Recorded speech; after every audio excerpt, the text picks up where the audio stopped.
Hello viewers and followers, আসসালামু আলাইকুম। আশা করি ভালো আছেন। আমি আল্লাহর রহমতে ভালো আছি। আজ আমি যে বিষয়টা নিয়ে কথা বলবো সেটা হচ্ছে যে আপনারা কোর্টে এসে মামলা করবেন নাকি থানায় এসে মামলা করবেন। আসলে মামলা দুই জায়গায় করা যায়। কোর্টে এসেও মামলা করতে পারবেন এবং থানায় এসেও থানায় গিয়েও মামলা আপনি করতে পারবেন। এখন কোর্টে যদি মামলা করেন তাহলে মামলাটা প্রথমে আপনার জবানবন্দি রেকর্ড করা হয়।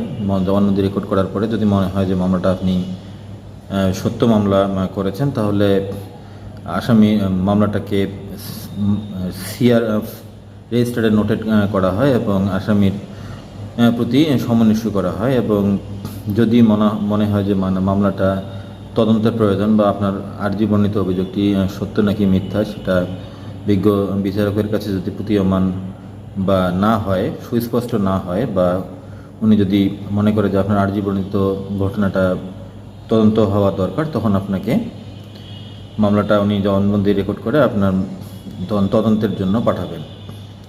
এবং তদন্তের জন্য পাঠালে তখন সেটা সিএর মামলা না হয় পিটিশন মামলা হিসেবে ট্রিট হবে। যেমন তখন পিটিশন রেজিস্টারে সেই মামলাটা নোট ডাউন করা হবে।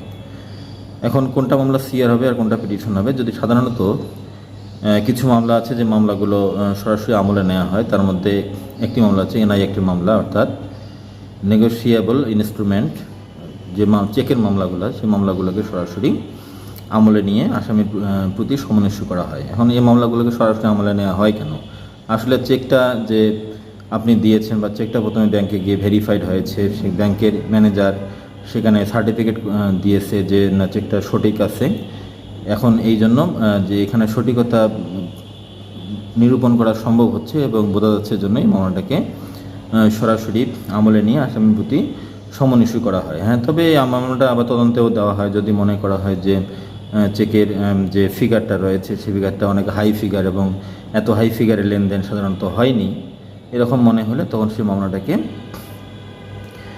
তদন্তে দেওয়া হয়। তবে সাধারণত এনআই অ্যাক্টের মামলাগুলোকে সরাসরি আমলে নেওয়া হয় এবং যৌতুক মামলাকে সরাসরি আমলে নেওয়া হয়। যৌতুক মামলাকে কেন সরাসরি আমলে নেওয়া হয়? এখানে দেখা যাচ্ছে যে বাদী যে আছে সে আপনাকে সে হচ্ছে তার যে কাবিননামা আছে সে কাবিননামার কপি নিয়ে আসতেছে এবং হয়তো কখনো বাচ্চা সহ আসতেছে, কখনো বাচ্চা ছাড়া আসতেছে, বা এখানে যে কাবিননামার কপি দেখেই সব কিছু জবানবন্দি রেকর্ড করে মনে হচ্ছে যে না, এটা সত্যতা রয়েছে।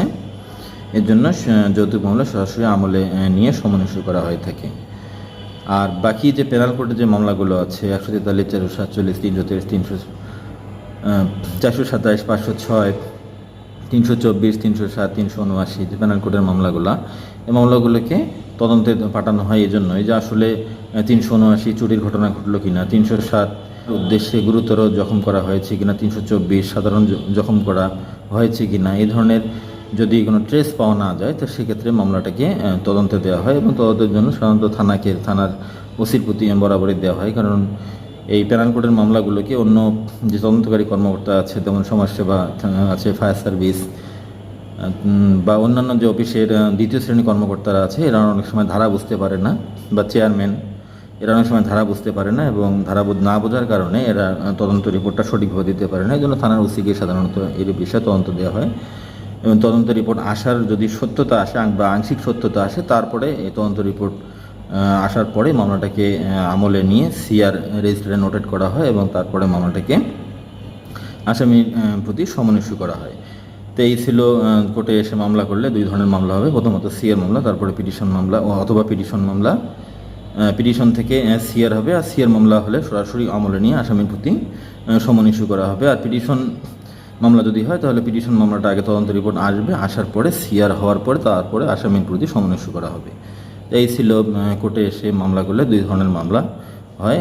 পরবর্তীতে থানায় মামলা করলে কি সুবিধা, কোর্টে মামলা করলে কি সুবিধা বা কী অসুবিধা, এই বিষয়টা নিয়ে আরও একটি ভিডিও বানাবে। সে পর্যন্ত সুস্থ থাকুন, সুন্দর থাকুন, দেখাবে পরবর্তী ভিডিও নিয়ে। আল্লাহ হাফেজ।